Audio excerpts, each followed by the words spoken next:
Previously on Two Up and Overloaded. We had an incredible experience exploring an old World War II bomb crater in the Sulu Sea in East Malaysia. But it was time to hit the road again. And then the road hit us.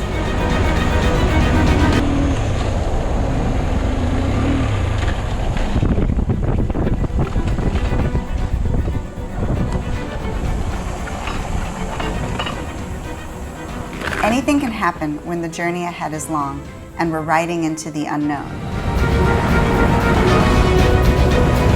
And sure enough, something unexpected did.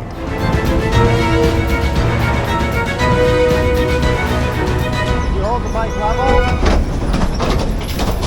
Hey everyone, nice to have you here. We are Tim And Marissa, no tear. I ride in the front, And I'm in the rear. we travel the world and we pack too much gear. Oh, all the places we'll go. through rain and through sleet and through mud and through snow. Oh, all the things we'll see. We've been to a country or two. Or three. Oh, all the fun we've had. You have you along would make us real glad. So give us a like and Hit subscribe to join us along our epic ride.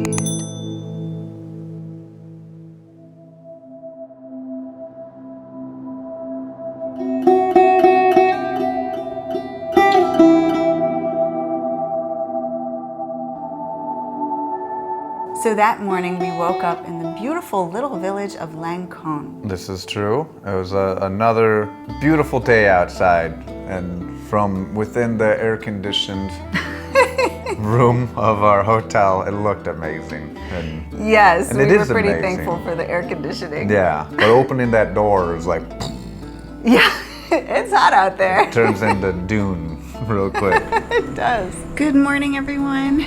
As you can see behind me, it is beautiful out there. Take a look. Today we are going to have a super long ride. It is going to be almost a 6-hour ride, and that does not include all the stops that we always have to have. It does not include any of the construction that they'll probably have along the road.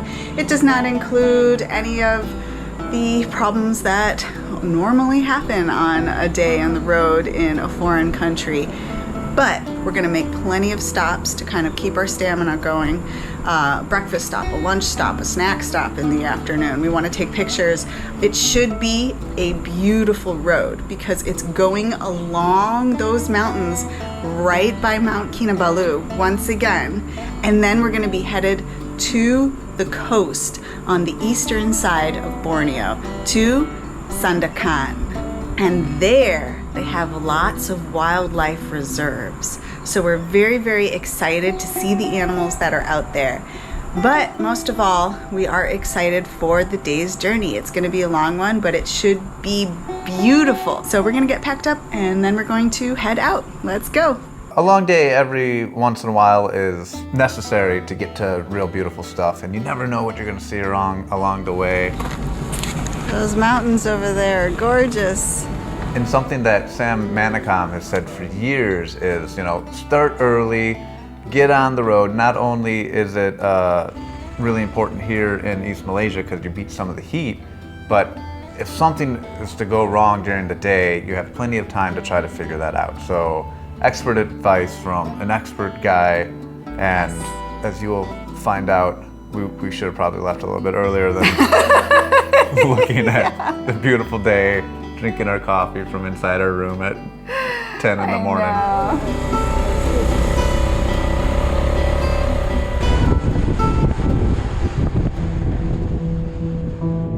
This was a 6-hour butt and saddle day. Yeah. Which we usually only try to aim for like 4, 5 are long days. Sitting in a lazy boy for 6 hours. I start to get... Yeah, we're not iron butters. No, not even on cushy lazy No. boys. It's just like the Iron Throne from Game of Thrones. The Iron Everything just turns into,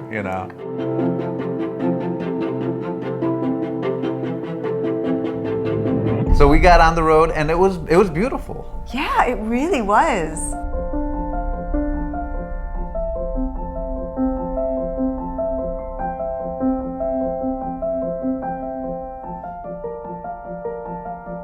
we actually passed through the Kinabalu Geopark. The Kinabalu UNESCO Global Geopark is a natural treasure of Borneo. Not only does it have Kinabalu, Borneo's largest mountain, but it also has hot springs, diverse landscapes, and many endemic plants and animals, including 90 species of orchids. In fact, the crimson-headed partridge bird is only found within the bounds of this park and nowhere else on Earth. Amazing! Yeah, I peed there. Yes, you did. Left my own little geotag In the geopark. in the geopark.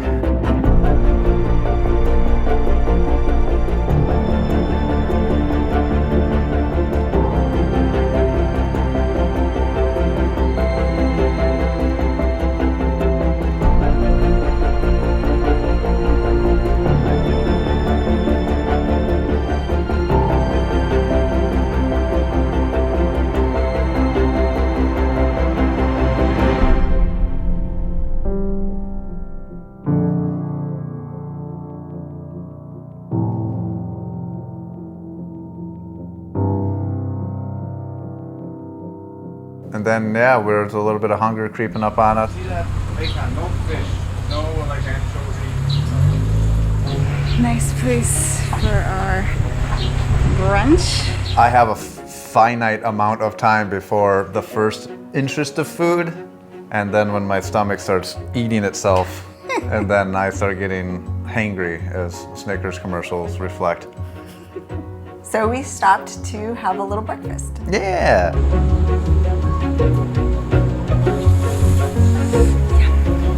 And you never know where you're gonna stop and eat. Sometimes it's a fail, sometimes you pull over and it's just fish heads and octopus arms, you know? Yes. And we say, oh, no, thank you, and we keep going. But this little place, it had good food. There was like 4 lovely little ladies prepping amazing food. They had the noodles I liked. Yes. There was a precious little cat. So we sat there with our new little cat friend who was just pleading with us for food, and I gave in. He just sat there going, meow. Oh, it's so sweet. Yeah.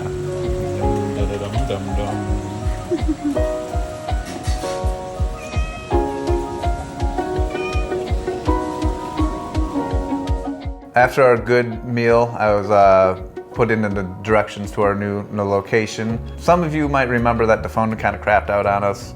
There had been a lot of rain on it in Brunei. Yes. And ever since then, it's been kind of glitchy. Yeah. But good news is, Doogee has reached out to us with a new DK10 little cool phone. And since our own phone that we use as a GPS on the motorcycle was crapping out on us a little bit, this was like, yeah, we definitely want to test out this phone because this particular phone, it's like shockproof and waterproof and all the things that we need as motorcycle travelers. Magnetic charger. Part of the issue with using a phone as your navigation is you always have to have it charged in because Google Maps will just drain your battery at all times. I have an iPhone 7 that doesn't have the wireless charging, and so anytime I plug it in, it's susceptible. Every time I plug it in, it's susceptible. I like that. I'm gonna move my mouth and you're gonna say it. And every time I plug it in, it's susceptible of getting water damage. This is gonna be really good because it's waterproof, wireless charging. We're really excited. Like we said, we don't even have our hands on it yet, but it's got a really good camera. I think this could be the potential motorcycle traveler's dream GPS phone. We'll see. We'll see. We're gonna test it out.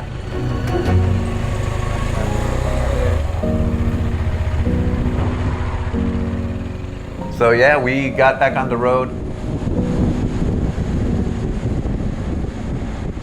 I saw another hanging bridge. We had just seen a hanging bridge a couple days before, but I cannot get enough of hanging bridges.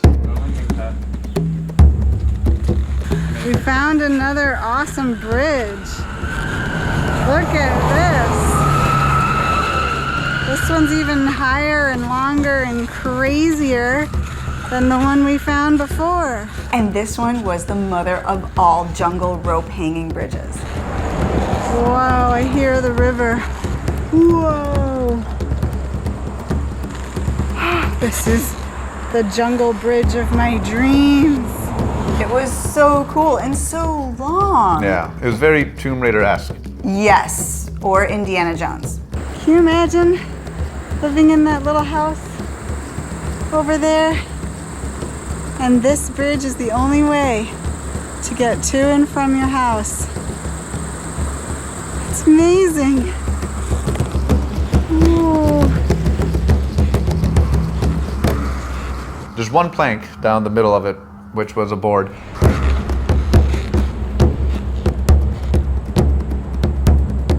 Wow. Amazing. It was also a cool experience for local Malaysians too, we noticed, because a family pulled over and they were like, wow, look at this rope bridge, just like us. It was really cool. They were playing on it. It was fun. I mean, that thing was wobbly.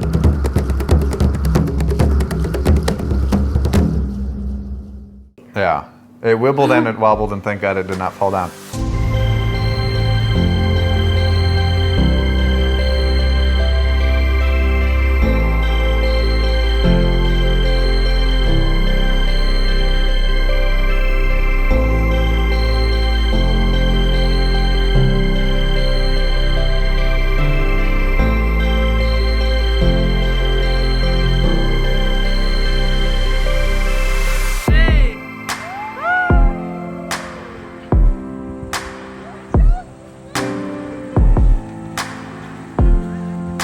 And then, yeah, we got to chat with this Malaysian family that were just as excited as us, and cute little girl, and proud fathers. They And were so nice. it was really, really fun. And of course, we had our mandatory selfie time. That is a must. Yes. So the day, even though it's supposed to be long, it's going fantastically. Yes. Good food, What cats, could possibly go wrong now? hanging bridges. No foreshadowing here. It's just all smooth sailing from here on out.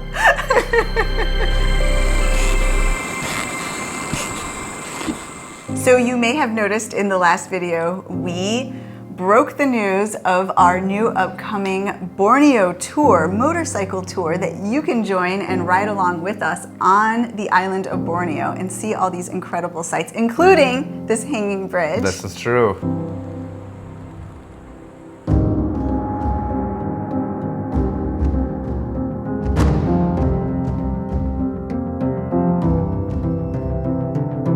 The whole tour package is coming together really well, and little Miss Marissa over here, who is my navigator. I have made the master plan. She has. Of this voyage that I want to take you on, and I've also been working on our website to kind of show you all the details that we have of this Borneo trip coming up. And so please check it out at the link in the description below, 2upandoverloaded.com/Borneo tour. There are going to be a little bit of spoiler alerts, just because you might see some places we go to.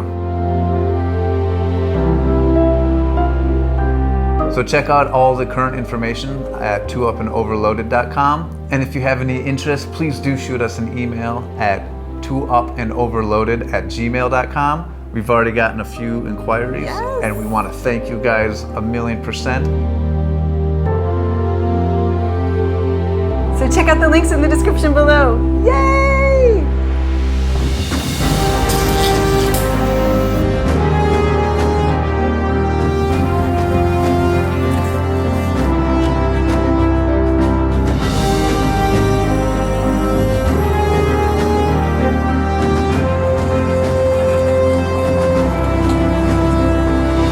Thank you.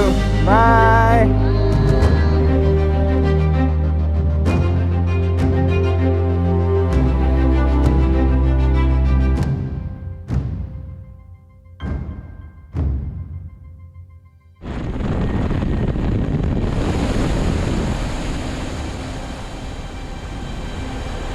And then, segue. We hit a bump We in hit the a road. bump. It killed the bike, folks.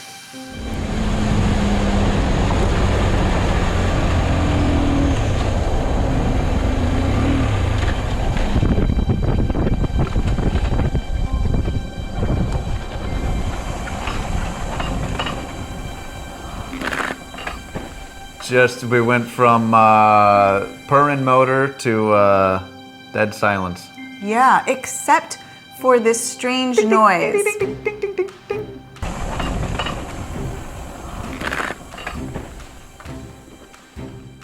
Yeah, you could hear the kickstand actually hitting rocks on the road. Yeah, or just hitting the road. Yeah. It was a dead limb. It was just a, and I knew right away. Over the last 6 years of traveling, things have gone astray, and I kind of know some issues, not necessarily mechanical as far as like engine and electric and spinny parts, but like springs, you broke so many springs. Like I am a spring destroyer. Yes, we are. And this spring had sprung off, and I knew. I was like, that was a spring. But the bump, I guess, was powerful enough that the spring was just like, whoop. How though? It's the kickstand spring. There's no like kickstand spring suspension. Yeah, so when the kickstand is not up and you are riding a motorcycle such as the KTM 250 Adventure. Or the 1190. Most motorcycles have a kill switch. Yeah. When the kickstand is not up, the motorcycle won't start. Or you can be in neutral, but then as soon as you go into like any gear, it kills the engine, which is a smart move. The bike just died and we stalled out and pulled up to the road, and it was just at a very unfortunate part of the road because it was on this blind corner. Yeah. And cars are driving pretty quickly, are zipping around. So you had to repark the motorcycle in order to get it to a better spot to park. Yeah, I saw somewhere that had a little bit better of a shoulder area. I just had to play Frogger real quick, like just duck paddling the bike along. The spring fell off of the kickstand, and then that automatically kills the bike. So Okay, alright, so that's not... yeah. Alright, Where's I the... thought there was something...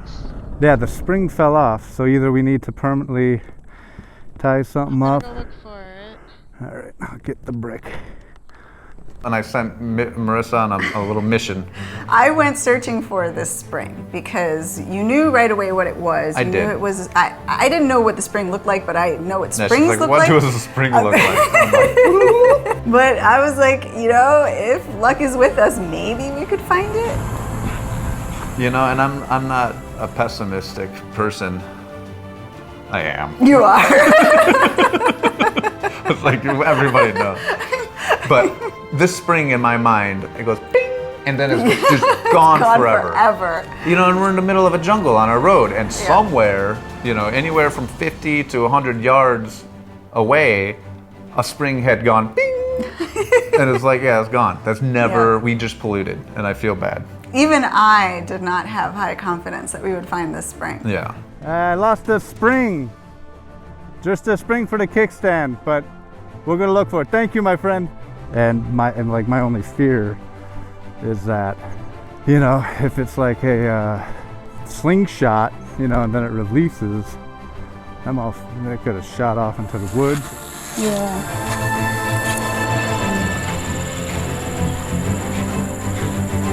Alright, so it was probably one of these bumps. Oh wait, I see it.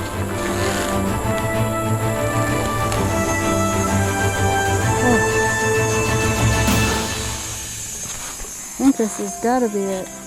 Does it have two eyes and a spring in the middle? But lo and behold, there it was. And it was it. That was it. That's it, buddy. Good find. I don't even know how it got away from that, but... Let's hope we can fix it. Okay.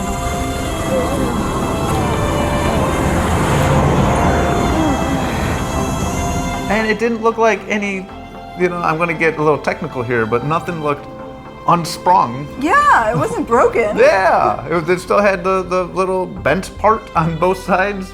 Yeah, so now our next step was roadside Reattach it. maintenance.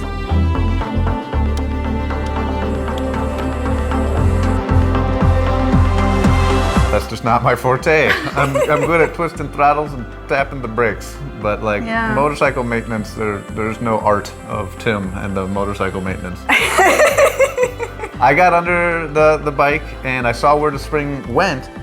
The issue is that nothing looked obviously undone or obviously like broken. Like, oh no, I see where the failure happened. None of that was there. So I'm just trying to jimmy rig it back into a position where it would hold it up. And when I did do that, it didn't seem very strong. All right, so we think that the spring just goes like this, but since we don't have internet connection, we can't tell, and it seems a little bit loose, like it could just pop off again. So we're not really sure. It didn't seem like it was going to hold there forever. I mean, that looks right. I just knew if we can get the kickstand up, get the spring on for a little bit, even if I have to zip tie it up like a broken little limb, we just need to get to a mechanic somewhere.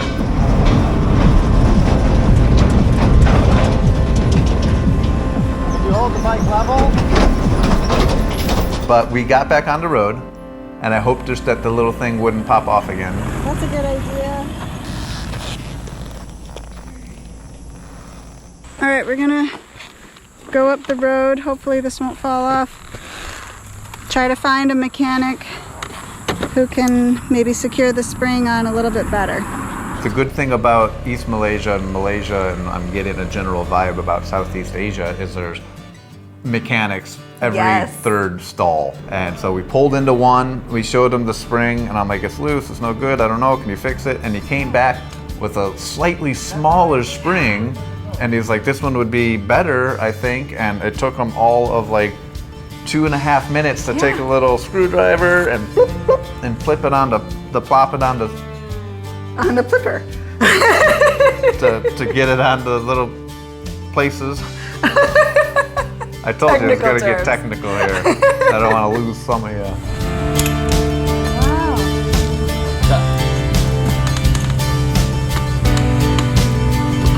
Okay. Hey, buddy. Yeah, he threw it up and it went. It was perfect. Oh, so great. And he made sure with the wrench that it was tight around the little knobs. So hopefully that won't come off. Yay! We're gonna have some water and drink over at this restaurant here. Perfect. Thank you. We got it done correctly and we celebrated with some sparkling water. Yes, right next door there was a little place to have some refreshments, and we needed some refreshments. It was so hot. Oh, I feel like I need some cold water. Yep. Whoa, and it's cold.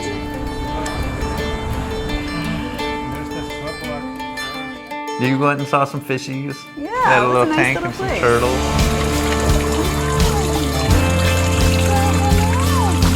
And yeah, we got rehydrated, resprung, our Ready for the energy. rest of the day. And so we were still hope that we'd make it to our final destination prior to the sun setting.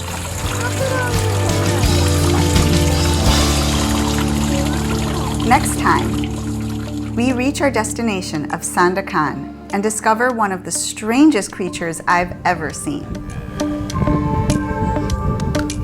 And why they're called Dutchmen who eat pancakes? But that will all be in the next episode. So thank you so much for watching this video. I hope you liked it. If you did, please give us a big thumbs up and hit the subscribe button below. Ding, ding. And we'll be seeing you next time. Stay safe, everybody. Bye. Peace. And you know, I know a lot of people use the Garmin's and such, they're dedicated GPSs, but you can't take off a Garmin Montana, right? And like take a picture with it. You can't true. take off a Garmin and, you know, Google Translate on it. So I think in our opinion, in my opinion, having a smartphone as your GPS is the way to go. I do like that. It's worked out fantastically for us. Yeah, except when the water got in your iPhone. Yeah, because it's very Susceptible. to do to water damage.